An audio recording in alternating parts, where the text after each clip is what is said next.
All right, so if you're a chartered accountant, you already know you're qualified. That part's a given. But, and this is a big but, being qualified and being compelling in an interview are two totally different things.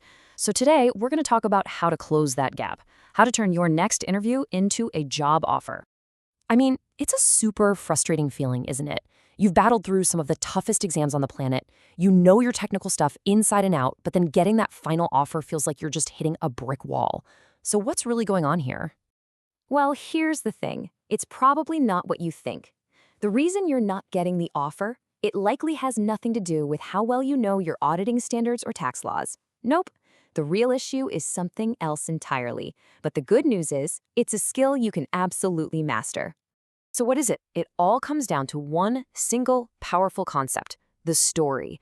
You know, the person who actually gets the job, it's almost never the one who's the most technically brilliant. It's the one who connects, the one who can tell a really good, memorable story. Okay, let's just put ourselves in their shoes for a second. The interviewers, they already know you're qualified, right? Your CV tells them that. What they're really trying to figure out is, how does this person handle pressure? Can they explain something complicated to someone who isn't a finance nerd? What happens when things go sideways? Your resume, well, it just can't answer any of those questions. So, to find out, they'll ask you a question just like this one. And this, right here, is the moment of truth. Most people hear this question, and they immediately switch into what they think sounds super professional and smart. And this really shows the two paths you can take. On one hand, you've got the technically correct answer. It sounds something like this. I have handled statutory audits for manufacturing and service companies. I am familiar with all standards in auditing and ensure compliance. You know, it's accurate, but man, it's forgettable. Now listen to the storytelling answer. During an audit of a manufacturing company, just 3 days before deadline, we found a huge 40 lakh rupee inventory discrepancy.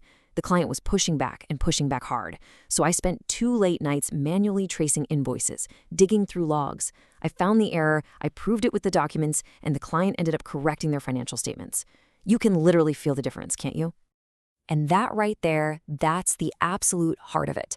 One answer tells them what you know. The other one shows them who you are. The first one is a textbook answer. The second one, that's an experience. It proves you're diligent, that you're courageous, that you can solve problems, all without you ever having to use those buzzwords.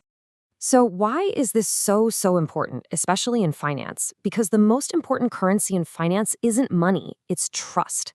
Think about it. A CFO needs to know they can trust you, not just to find the numbers, but to explain them, to defend them, and to handle a ton of pushback in a high-stakes meeting. Your story, that's the proof. Okay, so you're probably thinking, how do I actually build a story like that? I'm not a writer. Well, good news. It's not about being creative. It's about having a simple structure. And luckily for us, there's a perfect framework for pretty much any interview answer. It's called the STAR method. It's super simple.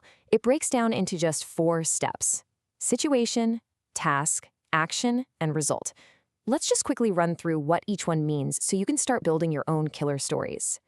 All right, first up is S for situation.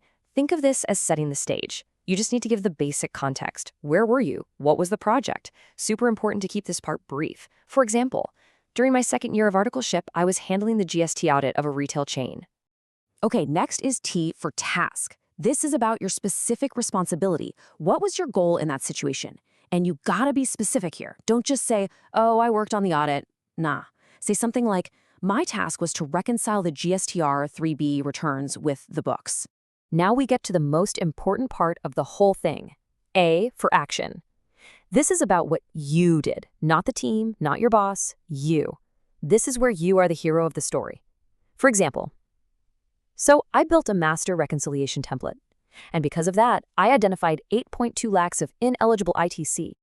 And finally, we have R for result. This is the so what. What was the outcome? And a huge tip here, quantify it. Put a number on it if you can. Numbers make it real. Something like, this meant the client avoided potential penalties of approx 1.5 lakhs, and I was asked to lead the next year's engagement. See? Situation, task, action, result. That's a powerful story.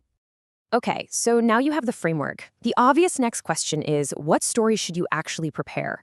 Because you really don't want to be thinking these up on the spot. You need to build your own story bank before you even think about walking into that interview.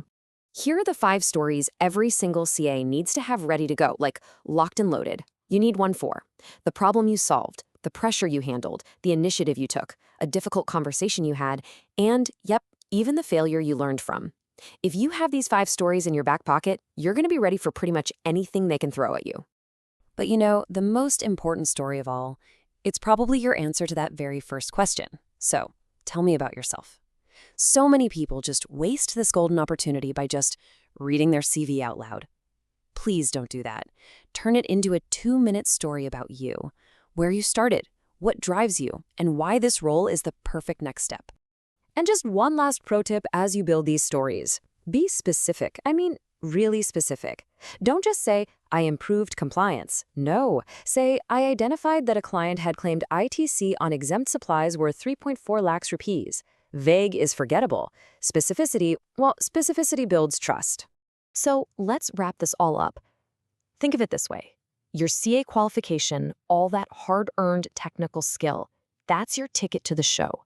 It's what gets you in the room.